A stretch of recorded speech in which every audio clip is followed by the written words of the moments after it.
Hi friends, இன்றைக்கி நம்ம என்ன வீடியோ பார்க்க போகிறோம்னா என்ன vlog பார்க்க போகிறோம்னா நம்ம இறைச்சி கறி தான் வைக்க போகிறோம். மட்டன் குழம்பு வைக்க போகிறோம். எப்படி பண்ணுறதுன்னு வாங்க பார்க்கலாம். அதுக்கு ஃபஸ்ட்டு மட்டனை வந்துட்டு கட் பண்ணி அவங்களே கொடுத்துருவாங்க. நம்ம மஞ்சள் உப்பெல்லாம் போட்டு வாஷ் பண்ணிவிட்டு குக்கரில் போட்டு வேக வைக்கணும். குக்கரில் நமக்கு சூப்பு மாதிரி வேணும்னா கொஞ்சம் இஞ்சி, அப்புறம் வந்துட்டு பச்சை மிளகா, கொஞ்சம் சீரகம் அதெல்லாம் போட்டு வச்சோம்னா குழந்தைகளுக்கு சூப்பு மாதிரி கொடுத்துக்கலாம். ரொம்ப சத்தானது. வாங்க வேக வச்சுட்டு எப்படி இருக்குன்னு பார்க்கலாம். பாருங்கள் ஃப்ரெண்ட்ஸ், குக்கரில் வச்சு வேக வச்சு எடுத்து வச்சுருக்கேன். 3 விசில் 4 விசில் கூட விடலாம். நல்லா 4 விசில் விட்டு வச்சா நல்லா பஞ்சா சூப்பராக வந்துருக்கும். வேக வச்சு வச்சுருக்கேன். அடுத்து நம்ம பாருங்கள் ஃப்ரெண்ட்ஸ், அடுப்பில் ஒரு கடாயை வச்சுட்டு எண்ணெய் ஊற்றிருந்தேன். அப்போ ஒரு 3 பெரிய வெங்காயம் நான் சேர்த்துருக்கேன். பாருங்கள், இதுக்கு நம்ம எண்ணெய் சேர்த்துட்டு கடுகு பட்டை ஏலக்காய் எதுவுமே சேர்க்க வேண்டாம். வெங்காயம் இஞ்சி பூண்டு சேர்த்து பண்ணாலே ரொம்ப சூப்பராக இருக்கும். வாங்க எப்படி பண்ணுறதுன்னு பார்க்கலாம்.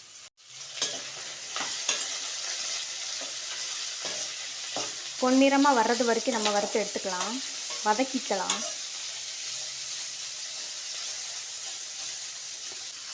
நல்லாயிருக்கும். இங்கே கேரளாலே ரொம்ப ஃபேமஸாக அதுதான் எல்லாருமே சாப்பிடுவாங்க.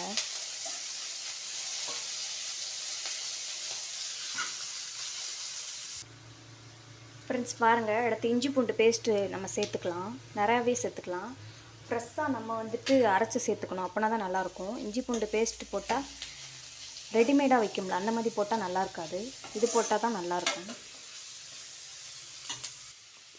அடுத்து நம்ம இந்த மீட் மசாலா தான் சேர்க்கணும்.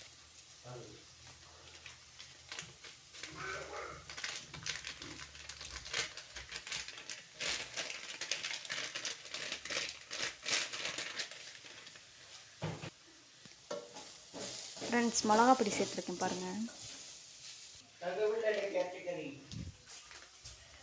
அடுத்து மீட் மசாலா சேர்த்துக்கலாம் தேவையான அளவு.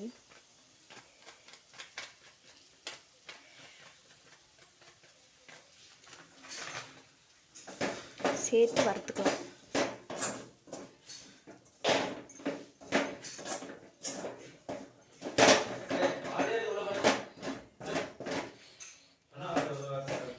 இங்கே வந்துட்டு எங்கள் மாமியாரெலாம் மசாலா வறுத்து தான் சேர்ப்பாங்க. நானும் அப்படி தான் பண்ணுவேன். அம்மா வீட்டில் தமிழ்நாட்டிலலாம் மசாலா வறுத்து சேர்க்க மாட்டாங்க. மசாலா வறுத்தாச்சு பாருங்கள். அடுத்து நம்ம வேக வச்ச மட்டன் சேர்த்துக்கலாம்.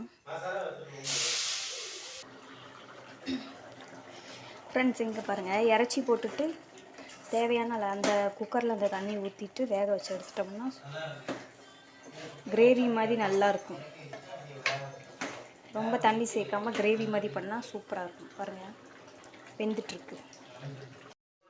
ஃப்ரெண்ட்ஸ், குழம்பு ரெடி ஆயிடுச்சு. இப்போ நம்ம இறக்கும்போது மிளகுத்தூள் போட்டுக்கலாம். குழம்பு ரெடி ஆயிடுச்சு. இந்த சாப்பாடு போட்டு வச்சுருக்கேன் பாருங்கள். என் பையனுக்கு சூப்பு தண்ணி இது வந்துட்டு. அவ்வளோதான் ஃப்ரெண்ட்ஸ். உங்களுக்கு இந்த வீடியோ பிடிச்சிருந்துச்சுன்னா லைக் பண்ணிவிட்டு ஷேர் பண்ணிவிட்டு சப்ஸ்கிரைப் பண்ணுங்கள். பாய் எல்லாம். நாளைக்கு வேறு வீடியோவில் பார்ப்போம்.